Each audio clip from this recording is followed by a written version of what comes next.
agapé. Hein, agapé. Pour ceux qui... Aïe, aïe. C'est une affaire, hein. L'amour inconditionnel. Inconditionnel, voilà.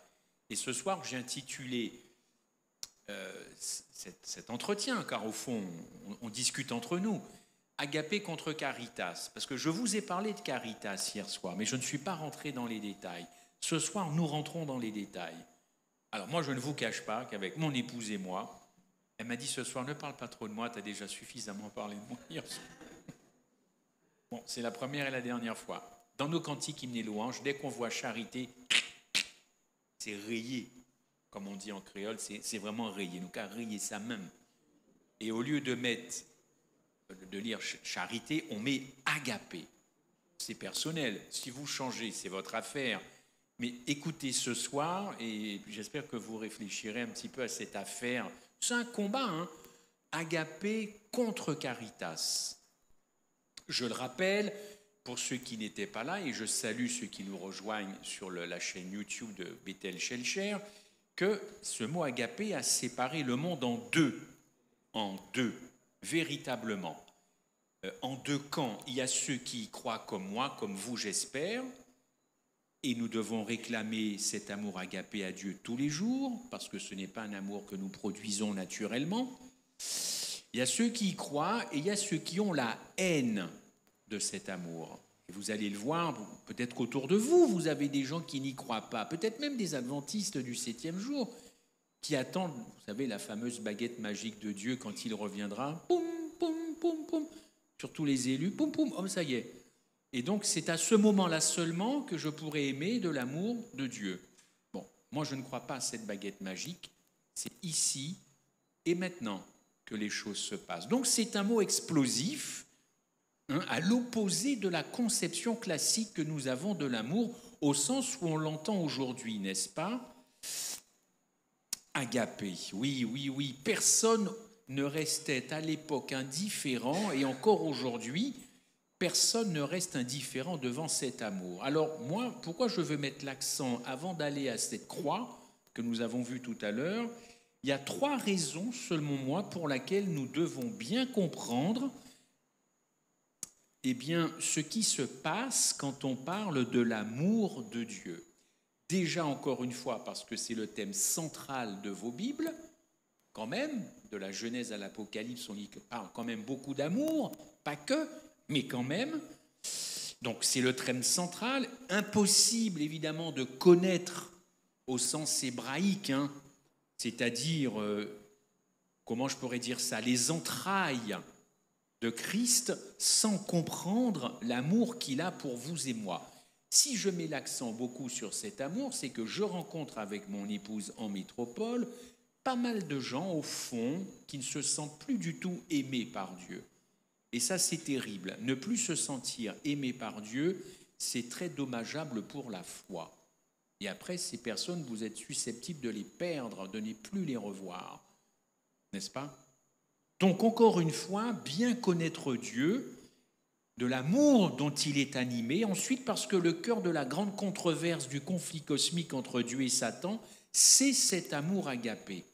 C'est véritablement cet amour agapé. Et en général, il y a pas mal de sermons sur l'amour de Dieu. Mais la réalité, c'est que la plupart des chrétiens n'ont pas saisi cet amour. C'est un problème de vocabulaire, c'est un problème évidemment humain. Quand les auteurs du Nouveau Testament ont écrit leurs différents livres, ils avaient à leur portée 4 mots pour parler de l'amour de Dieu. Vous les connaissez sûrement. On va commencer par storgé. Storgé, c'est le mot grec pour définir l'amour familial, n'est-ce pas? L'amour familial, l'amour des parents vers leurs enfants, des enfants vers leurs parents, c'est du grec, c'est storgé. Donc c'est beau en grec d'avoir 4 façons d'écrire le mot amour. Nous sommes pauvres, nous, en français. Amour. Même les Anglais ont 2 mots, amour et like. Et amour, c'est réservé aux êtres humains, like pour les objets. Mais nous, en français, on peut très bien dire j'aime ma femme comme j'aime le coca, ou j'aime mon chien. Vous voyez, c'est pauvre, alors que les Grecs, c'est très riche. Storgé, Philia, ça c'est le mot grec pour expliquer l'amitié, la camaraderie. L'amitié, la camaraderie, ça a donné filiation, évidemment. C'est une relation chaleureuse. Chacun a le souci de l'autre. Très sympathique. C'est très bien aimer d'une façon filia. On a le souci de l'autre, n'est-ce pas? Mais c'est un amour conditionnel, car il est fondé sur des choses partagées. Hein, je vais pouvoir penser à toi jusqu'au jour où j'arrêterai de penser à toi, parce qu'en fin de compte, tu ne penses plus trop à moi. Voyez? Philia. Ensuite, on avance. Eros. Je vous en ai parlé un petit peu hier d'Eros. Ça, c'est l'amour physique, charnel, sexuel, entre deux personnes de sexe différent, n'est-ce pas? Eros a donné érotisme. Et Eros, c'est la passion. À l'époque, les Grecs, c'était des dingues de l'amour Eros. Hein, ça a donné évidemment beaucoup d'orgies avec les Romains, mais les Grecs, c'était des gens, voilà, c'est un amour, c'est le coup de foudre. Hein. Si certains ont vécu un coup de foudre dans leur vie à l'époque, c'était Eros, ça ne pouvait pas être Agarpé, ni Storgé, ni Philia. Ok. Mais dans cet amour, c'est un amour possessif qui veut prendre toute la place. C'est un amour qui est conditionné par le sexe, par le sensuel, n'est-ce pas? Certes, c'est un amour qui est très puissant et à l'époque, les Grecs maîtrisaient très bien cela. Et les auteurs du Nouveau Testament connaissaient très très bien ces 4 mots, n'est-ce pas? Eros pouvait aller jusqu'à tuer la personne par amour. On avait à l'époque en France des crimes passionnels. Je tue parce que je t'aime et que je ne veux pas te partager. Ça, c'est Eros. Et puis, agapé, amour inconditionnel, n'est-ce pas? Ça, c'est un amour désintéressé, sans la recherche d'un enrichissement personnel. En fin de compte, si vous aviez une définition à retenir, c'est l'amour pour l'amour, ni plus ni moins. Agapé se donne gratuitement, sans retour, sans, comme diraient ceux qui traficotent en bourse, sans retour sur investissement. Vous saisissez? J'investis même si tu n'investis pas en moi. Je te donne tout même si toi tu ne me donnes rien. C'est ça l'amour agapé.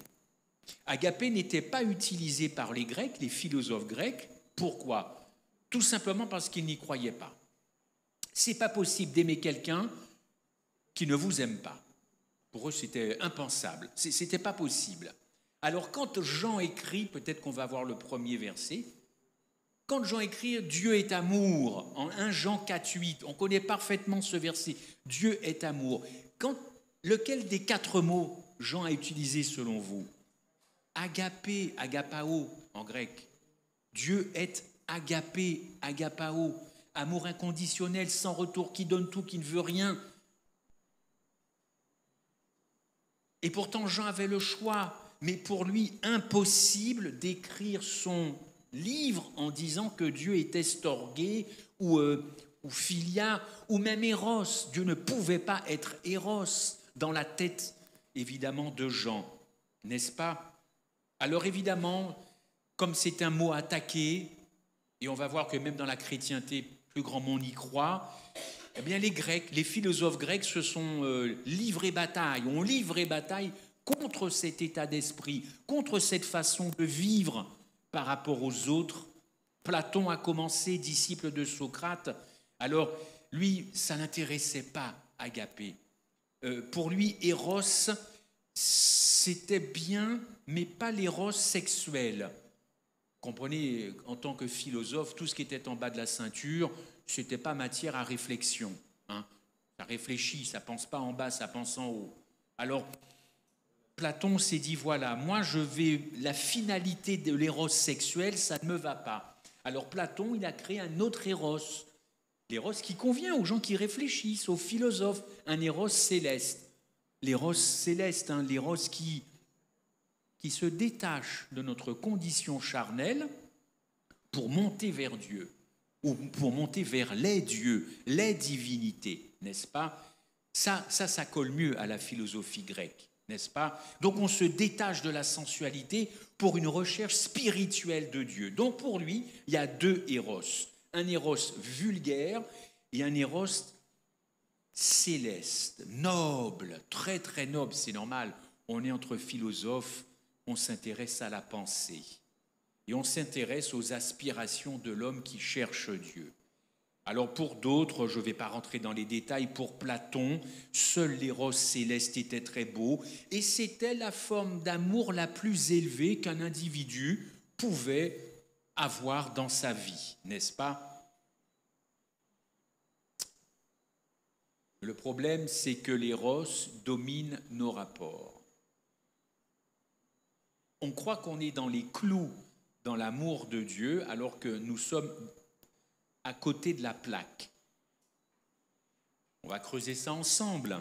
Quelles sont les particularités de l'agapé, pardon? Voyez moi-même, hein, l'agapé. Eh bien, moi, j'en ai trouvé 3. Et c'est révolutionnaire à plusieurs titres. Premièrement, celui qui aime de cet amour, écoutez bien, il possède l'assurance au jour du jugement. Il possède une assurance béton au jour du jugement, le fameux jugement dernier, n'est-ce pas? Ce n'est pas une assurance désinvolte, hein. Il ne va pas se présenter comme ça devant le trône de Dieu, devant tous les anges en disant « Bon ben voilà, tu vois, moi Seigneur Jésus, j'ai fait du bien, tout va bien. » Non, non, c'est une assurance de paix dans ton cœur. Tu ne flippes pas quand ton nom passera en jugement. Non, pas du tout. D'ailleurs, un texte de 1 Jean 4, 17 dit « C'est en cela que l'amour est parfait en nous, afin que nous ayons confiance. » N'hésitez pas à ouvrir vos Bibles et à prendre des notes. Mettez un petit truc. « C'est en cela que l'amour est parfait en nous, afin que nous ayons confiance, assurance dans certaines versions, au jour du jugement. » Je n'ai donc rien inventé de la pensée de Jean qui dit que quand tu vis cet amour-là pour les tiens, pour les autres, tu n'as aucune raison au jour du jugement, en tant que bon adventiste du 7e jour, de te présenter devant ton juge et sauveur. Or, je connais beaucoup d'adventistes qui sont dans la terreur de ce jugement. Inconsciemment, ils flippent. Ils ont quand même un peu les pétoches que leur nom passe et qu'on vienne leur dire « Dis donc, t'as pas été à la hauteur, toi. » Sans cet amour agapé, c'est avec crainte que l'homme devra comparaître au jugement dernier. C'est avec crainte. Et je vois beaucoup de gens autour de moi qui sont dans la crainte. Ça ne se voit peut-être pas le jour du sabbat, mais ils vivent dans la crainte. Dans la crainte. Deuxième caractéristique, il n'y a pas de crainte dans l'amour, mais l'amour parfait, vous le savez, ce texte très bien de 1 Jean 4, 18, parfait, bannit la crainte. Pourquoi aurions-nous peur si nous sommes animés de cet amour? Si nous ne sommes pas animés de cet amour, moi je n'ai pas de souci avec vous, mais si nous sommes animés de cet amour, il n'y a pas de raison d'avoir peur de ce grand rendez-vous. 1 Jean 4, 18, il n'y a pas de crainte dans l'agapé. Il y a une forte assurance, oui, que nous sommes pécheurs, mais que le péché n'est pas une fatalité dans ma vie. Et je ne me présente pas non plus en désinvolte, comme je vous l'ai dit, mais en grand respect de mon Sauveur. Et c'est cet amour-là. Troisième caractéristique, si vous voulez, mais c'est 1 Corinthiens 13. Je ne vais pas revenir là-dessus, nous l'avons vu hier. 1 Corinthiens 13 décrit l'agapé qui possède cette qualité phénoménale de supporter tout et passe l'épreuve de l'endurance, car l'agapé, on l'a dit hier soir, est indestructible. Alors des exemples pour que vous compreniez bien ma pensée, chers amis. L'amour humain, c'est un amour qui va à la recherche de Dieu. Toutes les religions, votre pasteur vous le dirait mieux que moi, toutes les religions sont basées sur ce principe qu'il est difficile de trouver Dieu. Faites un sondage autour de vous. Toutes les religions sont basées sur ce fait. C'est compliqué de croire, c'est compliqué de pratiquer. Donc, je ne peux pas. Des exemples, le Vatican, la Mecque, Jérusalem, ce sont des lieux de pèlerinage, vous le savez très bien, où l'on pense trouver Dieu. Si les gens ils y vont dans ces lieux-là, c'est pas pour faire du tourisme, c'est qu'ils sont sûrs de rencontrer Dieu, n'est-ce pas? Mais l'amour agapé démontre que c'est Dieu qui cherche l'homme.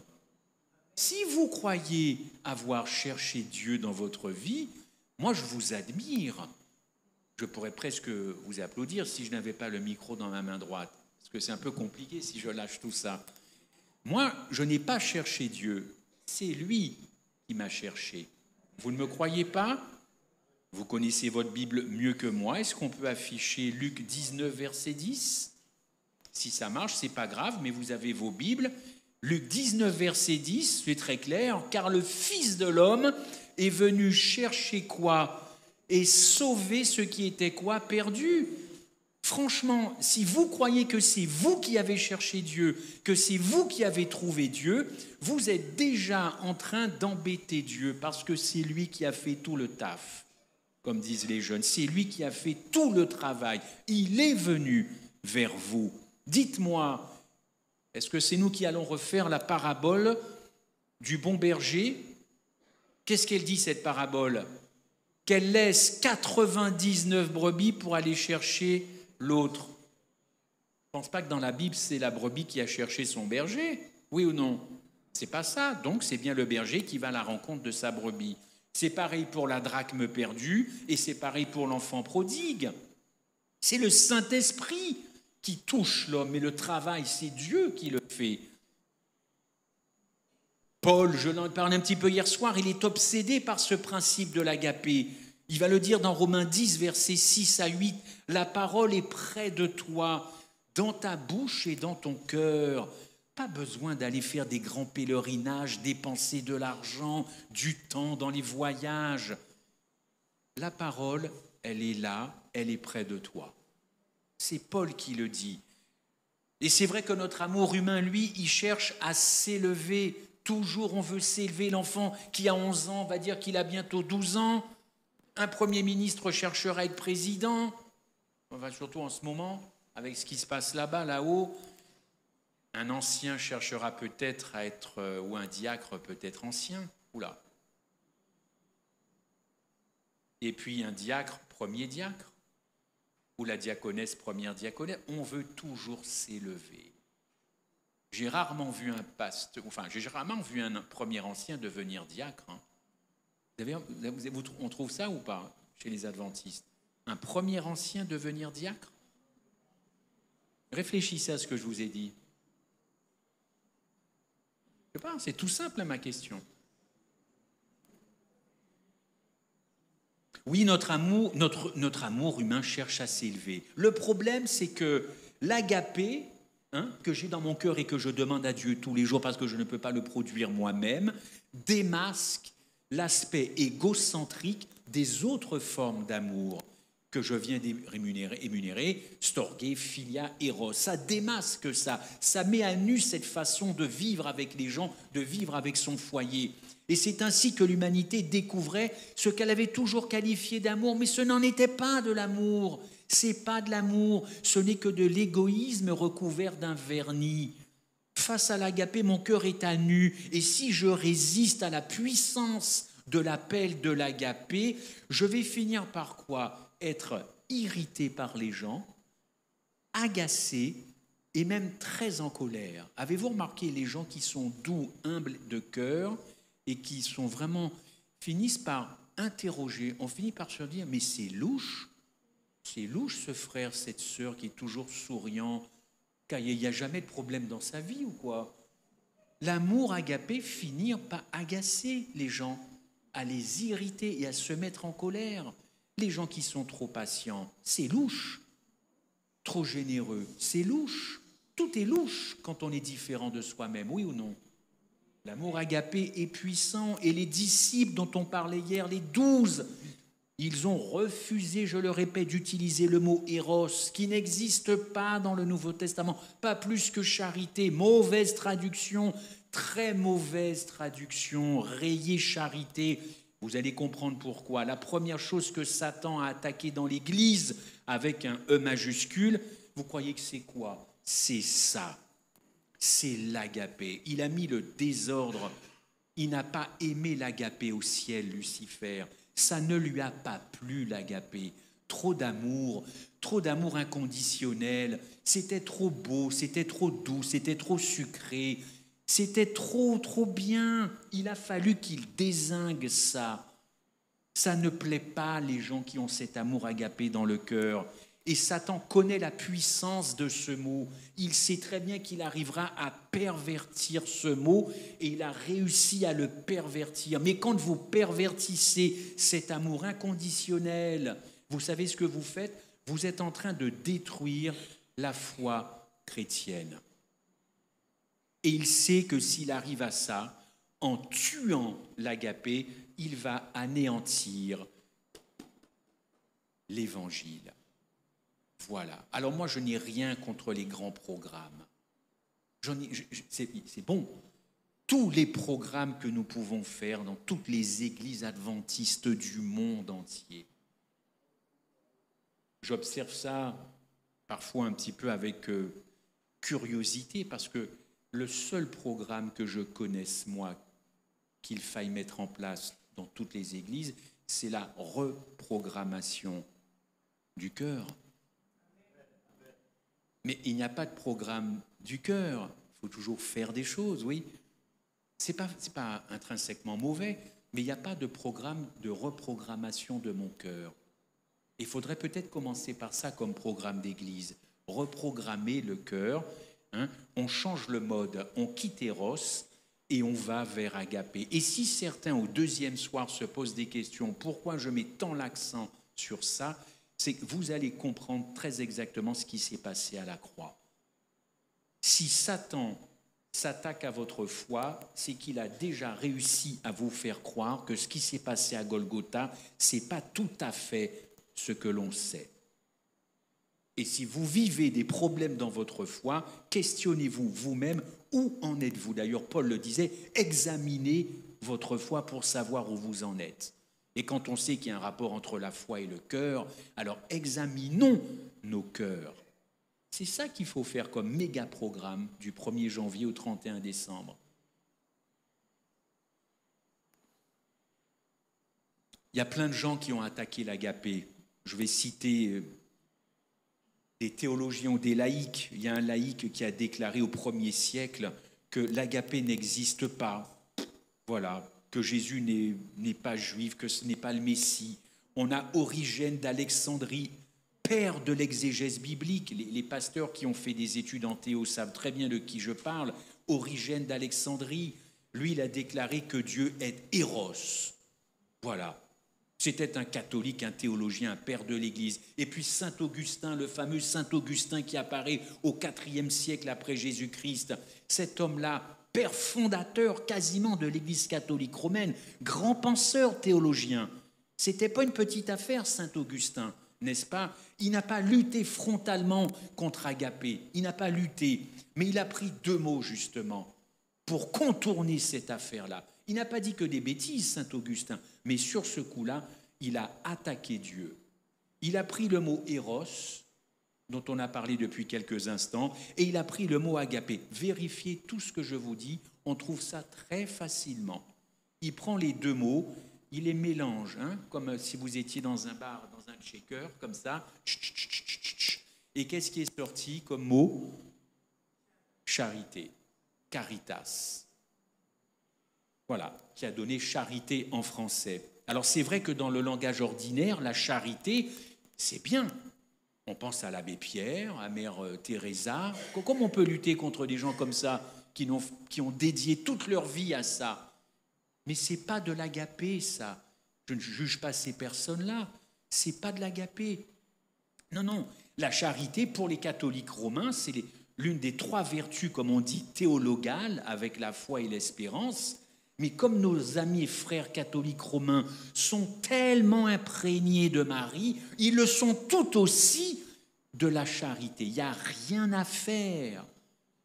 Pour eux, le grand thème du Nouveau Testament, c'est charité, caritas, caritas. Il y a même une association humanitaire catholique qui s'appelle Caritas. Et quand Benoît XVI, quand il a été élu il y a plusieurs années de cela, sa première encyclique, le premier gros bouquin qu'il a écrit, une encyclique, c'est toute la pensée du pape. Et tout le monde suit la pensée du pape. Il avait intitulé son encyclique Deus es Caritas. Au lieu d'écrire Deus es Agapao, il a mis Caritas. Vous tuez l'évangile quand vous minimisez l'amour de Dieu pour l'homme, qui n'est pas un amour charité, mais un amour agapé. Et vous verrez toutes les conséquences que ça a quand nous aborderons la croix. Vous allez voir, et il fallait que je commence par là. Caritas, c'est le concept d'amour qui domine tous les chrétiens maintenant, y compris les adventistes du 7e jour. Et dans toutes les religions, vous trouvez ça. Et vraiment, ce verset biblique de 2 Thessaloniciens 1,3, voici ce que dit Paul. Que personne ne vous séduise d'aucune manière, vous connaissez bien ce verset, car il faut que l'apostasie soit arrivée auparavant et que l'on voit apparaître l'homme de péché, le fils de la perdition. Pour moi, et ça n'engage que moi, cette apostasie, c'est la lutte entre agapé et caritas. Quand vous changez comme ça les affaires, c'est une véritable apostasie. Et cette apostasie, elle a commencé en Éden. En Éden, pas dans le... Oui, en Éden, en effet, tout à fait. C'est là qu'a commencé ce conflit Éros-Agapé. Et ce conflit est beaucoup plus dramatique que l'on pense, car quand on confond l'amour de Dieu et l'amour humain, en raisonnant comme ça, vous êtes encore une fois, chers amis, en train de pervertir le cœur de l'Évangile. Donc nous pouvons pervertir l'Évangile sans nous en apercevoir. Ça, c'est costaud quand même. Je peux être quelqu'un de très très bien, voilà, je fais tout ce qu'il faut, je suis très engagé dans l'Église avec Adra, je peux rendre ma dîme, je peux même faire de très belles offrandes, je peux faire tout comme il faut, mais dans mon cœur, j'ai perverti l'Évangile, peut-être sans le savoir, mais à partir de ce soir, maintenant, vous le savez. Et quand on sait les choses, on ne peut plus dire qu'on ne les savait plus. Caritas, c'est beaucoup plus que ce que vous pensez, parce que ce qui va suivre, ça risque quand même de vous déranger. Mais je préfère commencer doucement par ça. Oui, pour moi, cette apostasie a commencé au ciel, puis évidemment en Éden. Paul n'a jamais employé, lui non plus, comme Jean, le mot caritas, charité. D'ailleurs, il le dit aux Galates. Paul, je vous ai dit que j'aimerais bien le rencontrer, j'espère que je ne serai pas seul, hein, parce que Paul, enfin quand même, Luther a dit que l'épître aux Romains, c'est la moelle épinière de l'Évangile. La moelle épinière, c'est là, hein. Ça part de là. Pour ceux qui ont vécu peut-être une ponction lombaire comme moi après une... Qu'est-ce que j'ai fait, Doudou? J'ai fait une... Mais tu sais, la ponction, une méningite. Ils m'ont fait avec une aiguille comme ça. Ils vont vous prendre du liquide rachidique, je ne sais pas quoi, bref. Rachidien, c'est ça la moelle épinière. C'est un truc qui vous fait tenir debout, cette affaire-là. Écoutez ce que Paul a dit aux Galates. Galates 1, verset 6. Je m'étonne, il s'adresse aux Galates, je m'étonne que vous vous détourniez si rapidement de celui qui vous a appelé par la grâce de Christ pour passer à un autre évangile. Mais dites-moi, c'est quoi cet autre évangile, d'après vous? Raisonnablement, quand on connaît la pensée de Paul, cet autre évangile, c'est ça. Vous avez quitté le territoire de l'amour agapé pour aller vous refiler dans les bras d'Éros ou de Caritas. Perversion de l'évangile. Le problème de Caritas, il existe encore et on en voit les conséquences dans les églises. Et il n'y a rien à faire. On ne veut pas revenir en mode agapé parce que ça demande des sacrifices, parce que c'est plus fort que nous. Et pourtant, c'est biblique. C'est biblique. Dieu ne vient pas chercher une épouse qui vit en mode éros. C'est quand qu'on va comprendre ça? Caritas existe et la croix, elle révèle l'agapé, pas la charité. Je le répète, la croix à Golgotha révèle l'agapé, pas la charité. Et si vous restez sur la charité, vous allez faire deux choses capitales. Vous allez diminuer, dévaluer la gravité du péché. Tiens, ça peut être intéressant pour celles et ceux qui veulent continuer à pécher. Pourquoi? Parce que comme l'amour inconditionnel, c'est un truc qui n'est pas humain, c'est tout à fait légitime que je sois dans mon rôle avec ma nature charnelle pécheresse. Et on ne peut quand même pas me demander de ne pas pécher vu que je suis dans cette nature pécheresse. Donc ça peut arranger ceux qui veulent continuer de pécher, légitimer le péché. Est-ce que vous me saisissez? Alors on dévalue la gravité évidemment du péché et on va faire quelque chose qui est la conséquence. Du coup, on dévalue la mort du Christ à la croix. On dévalue la valeur substitutive de ce qui s'est passé à la croix. C'est pour ça que j'aimerais vraiment que vous reteniez de ces 15 jours véritablement cet amour agapé. Si vous n'y croyez pas, vous êtes dans de sales draps, parce que le péché, ce ne sera pas si terrible que ça. Et Golgotha, on va le voir, c'est un sacrifice, mais qui n'est pas non plus allé jusqu'au bout. Il ne faut pas prendre le train en marche avec l'Évangile, il faut le prendre à la gare de départ. Si vous le prenez en marchant, c'est foutu. Vous vivez une foi, un Évangile qui n'est pas celui de la Bible et de celui que Dieu peut attendre de quiconque. D'évaluer la gravité du péché, d'évaluer le sacrifice de Jésus-Christ à la croix. Mais bon sang, comment est-ce possible? Je suis né dans l'adventisme, mes parents m'ont bien éduqué, et on vient me dire que finalement, tout ça, je suis dans l'erreur, je suis à côté de la plaque. Mais c'est exactement ça, si nous continuons de dévaluer le péché et l'évangile de Jésus-Christ, et donc la croix. Si on va dans le sens de la charité, Christ finalement n'aura connu que des souffrances physiques. Or, la croix, ce ne sont pas que des souffrances physiques, psaume 22 notamment, mais beaucoup de souffrances morales, émotionnelles, psychologiques. Énormément. Moi, j'ai bossé cette affaire-là, notamment dans le psaume 22, mais je suis devenu dingue de voir que finalement, les souffrances de Jésus-Christ à la croix étaient davantage morales que physiques. Ça a disjoncté dans la tête de Jésus-Christ, au sens propre comme au sens figuré, ça a disjoncté.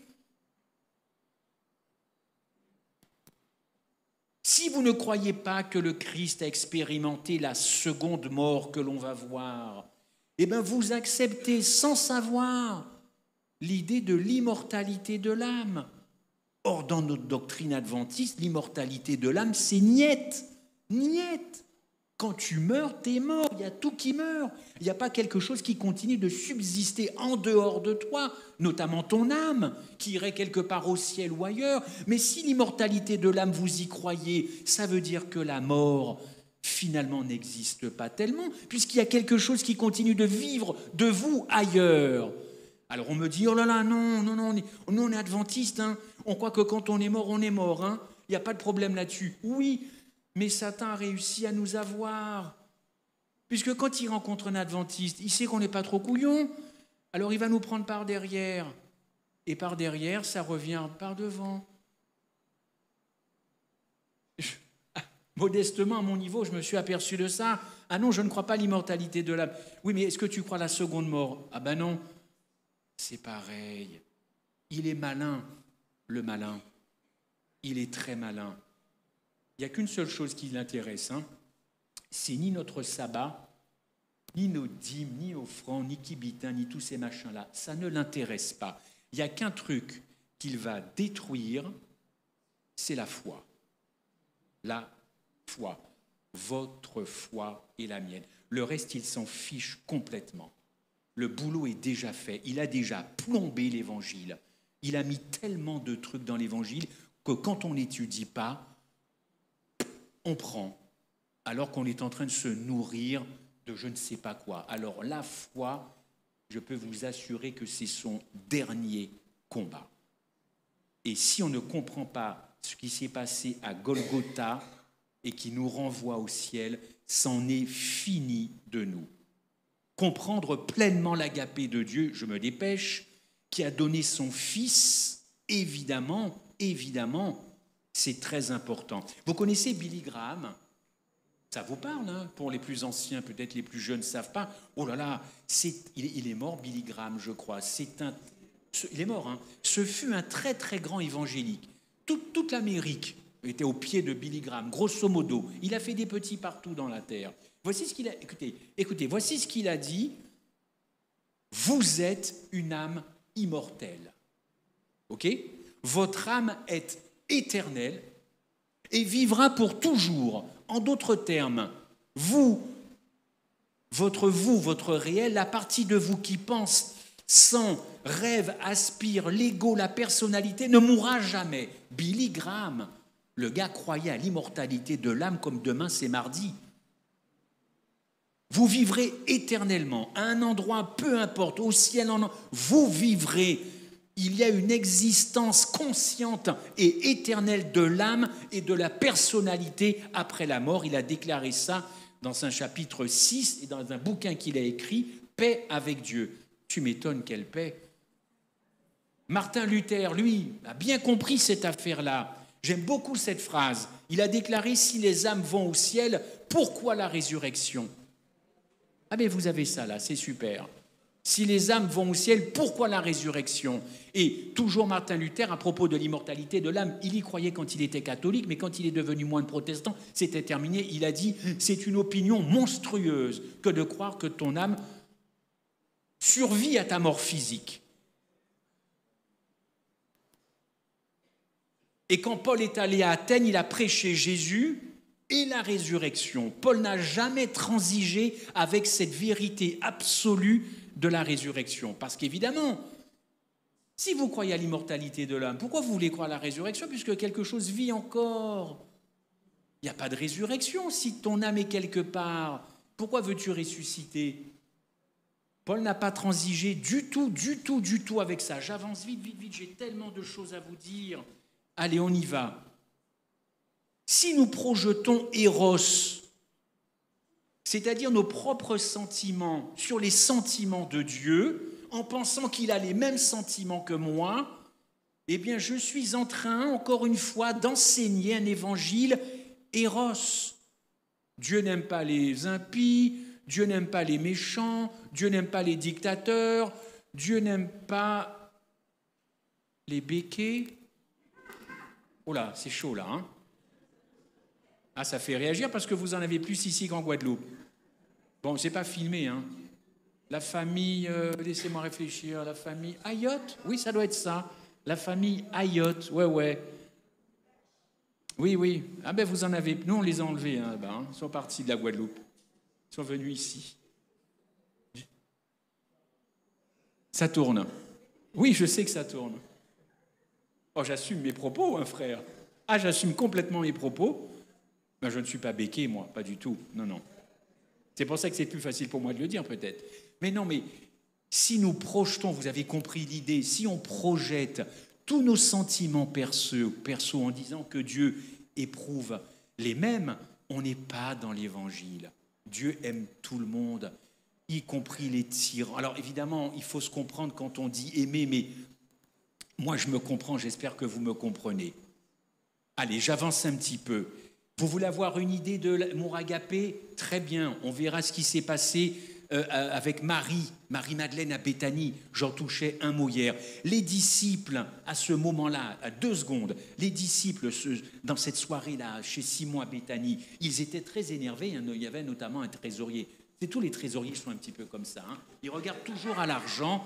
Je ne sais pas le vôtre ici, à Siloé ou à Bethel, mais bon, mais dès qu'on veut habiter, il faut l'aval du trésorier. Mais il y avait un gros trésorier chez Simon. Oui ou bon?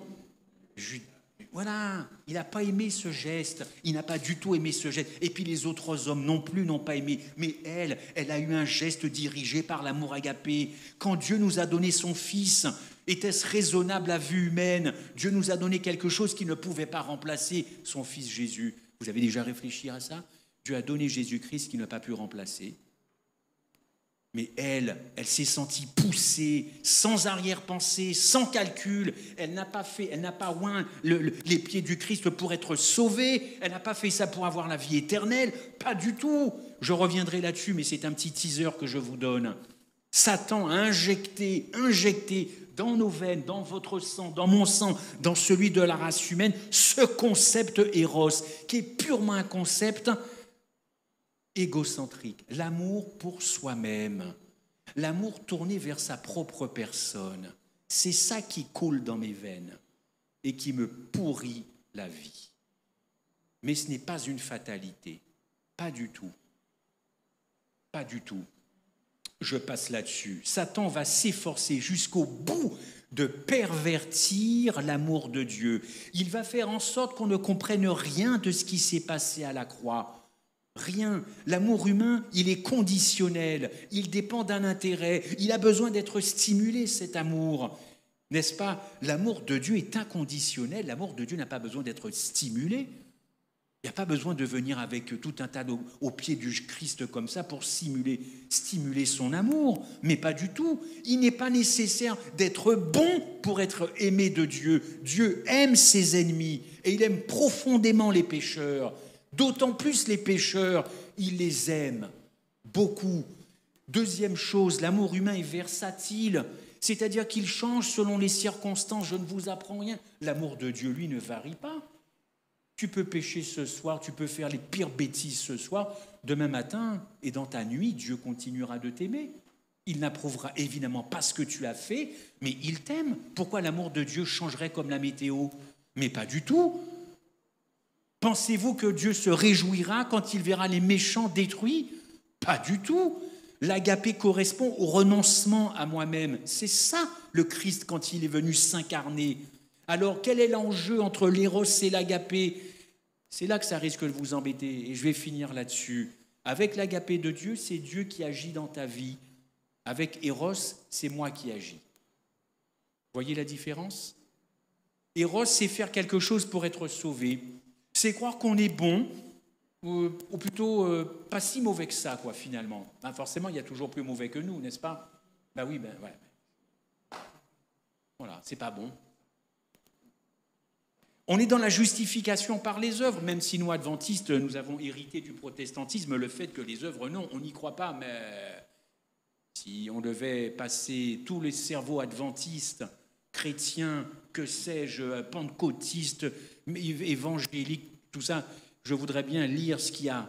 On fait quand même des choses avec des petites arrière-pensées, oui ou non, n'est-ce pas? Je fais quelque chose pour obtenir quelque chose, une bénédiction par exemple. Ça, c'est la base de toutes les religions païennes, on faisait des sacrifices. C'était aussi la mentalité du jeune homme riche dans Matthieu 19. Quelle est cette phrase que vous connaissez bien? Que faut-il faire pour avoir la vie éternelle? Qu'est-ce qu'il faut faire? Faire, toujours faire. Qu'est-ce qu'on va faire? Moi, mon prof de philo, à l'époque, me disait, l'être, c'est mieux que le faire. Être. Et si les adventistes de la fin des temps, c'était plutôt des gens qui étaient, plutôt que des gens qui faisaient. Parce qu'on en a fait des choses, n'est-ce pas? Et de bonnes choses pour l'humanité, oui ou non, on a fait des bonnes choses. Mais attention, dans quelle motivation on fait les choses, n'est-ce pas? Alors oui, dans Paul, acte 15, verset 1, il refute cette idée à propos de la circoncision, puisqu'ils voulaient tous se faire circoncire. Il a dit non, touchez à rien, ça sert à rien.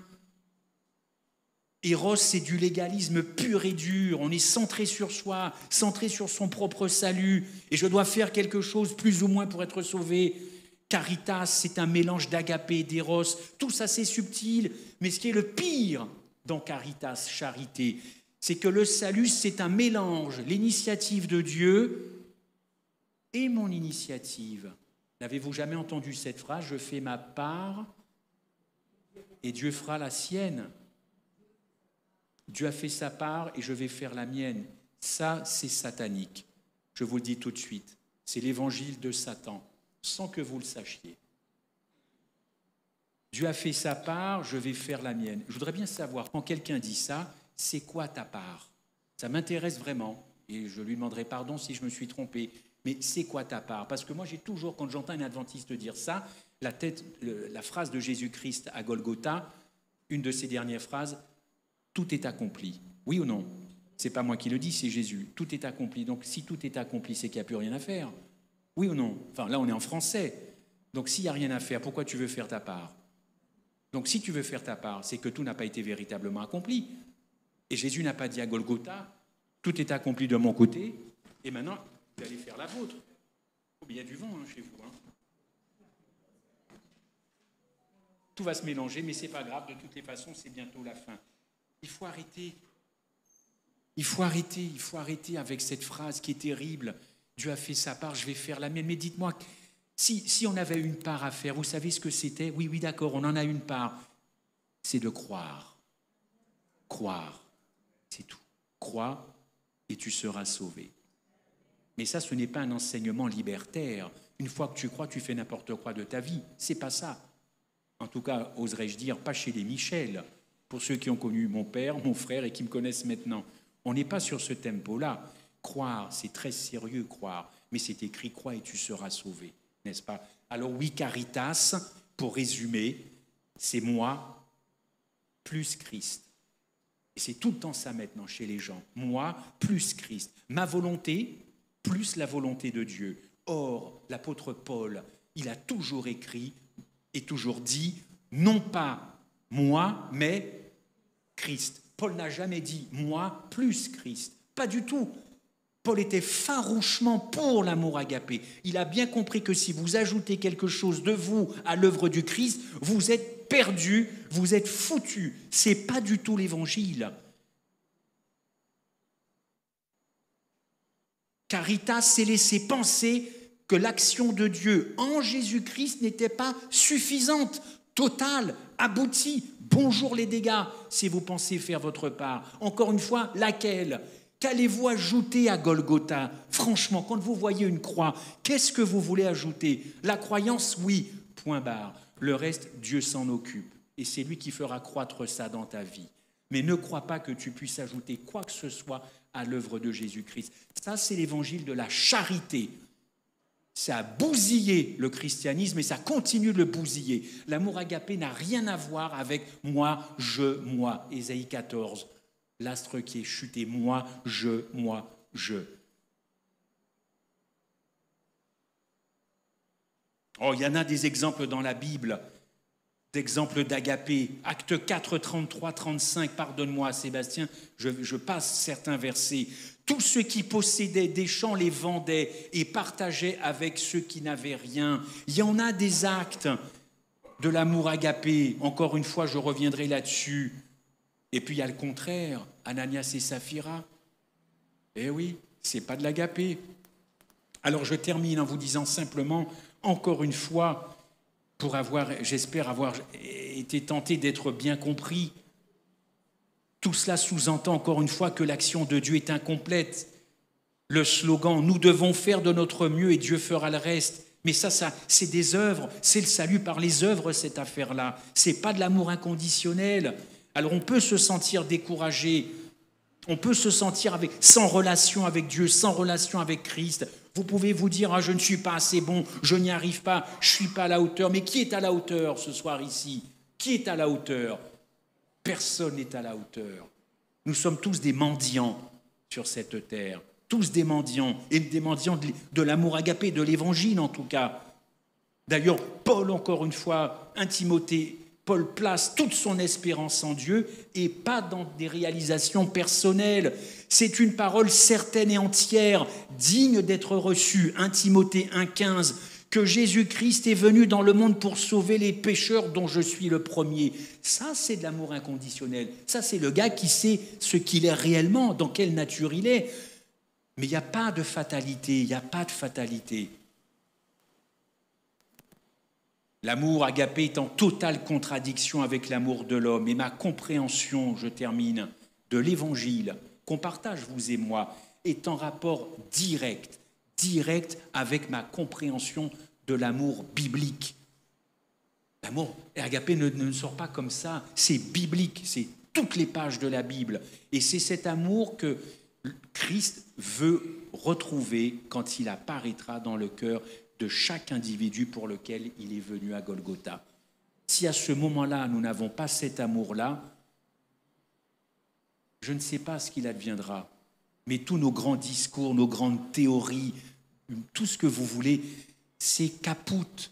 Et c'est maintenant qu'on doit réclamer cet amour sans condition, qui n'a pas besoin d'être ni excité, ni stimulé. On raconte cette histoire, je ne peux pas finir, je suis désolé. Je termine par une histoire.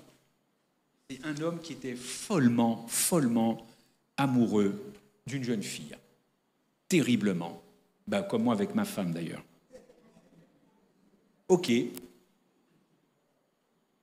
À un moment, il doit la quitter pour aller faire des études ailleurs, très très loin. Très loin. Donc elle reste, et puis elle tombe malade. Elle va consulter un ophtalmo, je ne sais pas si vous connaissez cette histoire, non ? Bon, qui lui dit, écoutez, votre vue est en train de partir. Elle lui dit, mais quel est le degré ? Le chirurgien lui dit, enfin l'ophtalmo lui dit, ce sera la cécité. Dans quelques semaines, dans quelques mois, vous perdrez la vue. Elle est très triste, elle est même dépitée, elle va devenir aveugle. Mais entre-temps, elle s'est mariée. Elle s'est mariée avec un très très grand chirurgien, renommé, un grand chirurgien. C'est-à-dire qu'elle a laissé tomber son premier amour, ce monsieur qui était parti faire des études. Elle se marie, elle a des enfants, tout le monde grandit, le foyer est très intéressant, elle tombe malade, elle va perdre la vue. Bon. Elle se fait opérer, et puis il se passe quelque chose. Après l'opération, elle voit. Très bien, comme avant. Elle est ravie, très heureuse, et elle reçoit une lettre un jour de son ex qui lui dit « Écoute, je suis revenu, mais j'ai vu que tu m'as remplacé. Je voulais te dire que je te souhaite le meilleur dans la vie. J'ai appris que tu t'es marié avec un chirurgien. J'ai appris que tu avais eu des enfants. Ils ont bien grandi maintenant. Je vous souhaite tout le bonheur possible. Tout le bonheur possible. » Il continuait de l'aimer. Mais elle, s'était terminée. Et en post-scriptum de la lettre, il lui dit « Prends bien soin de tes yeux. Parce que j'ai appris ce qui t'est arrivé. Prends bien soin de tes yeux. Parce que tes yeux, ce sont les miens. » Voilà. Vous avez compris l'agapé ? Tes yeux, ce sont les miens. Je ne sais pas si on en arrivera là, mais c'est pour vous donner une idée de ce qu'attend Dieu dans notre relation les uns avec les autres et dans l'amour qu'on peut lui donner. Je souhaite que ce soit vraiment une prière et qu'on en finisse avec ce qui vient nous pourrir nos relations entre nous et avec Dieu. Amen.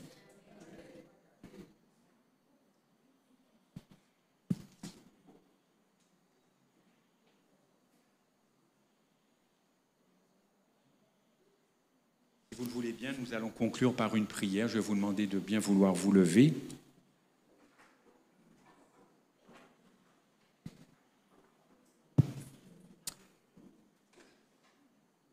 Notre bon Père Céleste, nous voulons te dire combien nous essayons de comprendre certaines choses. Et nous qui sommes dans ta parole, pour certains depuis des années et des années, pour d'autres plus récemment, nous croyons comprendre les choses. Nous avons été enseignés, nous avons été nourris dans nos églises, à droite, à gauche. Mais je crois personnellement et franchement que nous risquons d'être vraiment déstabilisés. Je crois qu'il va falloir désapprendre pour apprendre, comme on dit aussi. Je crois que cet amour-là, il est tangible, il est palpable. Mais je ne suis pas sûr que nous le voulions dans toutes les circonstances de notre vie. Je crois profondément que tu es tout à fait capable d'installer ce cœur dans mon cœur, d'installer cet amour dans mon cœur, ton cœur dans mon cœur dans ton cœur. Et que si ça fonctionne, et ça ne peut que fonctionner car c'est toi qui en prendras l'initiative, les églises ne ressembleront plus à ce qu'elles sont, les individus, les maris, les épouses, les fiancés, plus personne ne nous reconnaîtra. Nous n'aurons pas changé d'identité, nous aurons changé d'ADN, l'ADN du cœur. Tout procède du cœur, c'est ce qu'a déclaré ta servante. Cet amour agapé, donne-le-nous, permets-nous de le réclamer, et tu feras le reste. Nous t'en supplions, que l'on ne change pas d'évangile, et si nous avons changé d'évangile, ce qui est le cas, que l'on revienne à l'évangile originel, celui du ciel. C'est là ma prière, au nom de Jésus-Christ, ton Fils, notre Sauveur, notre ami. Amen.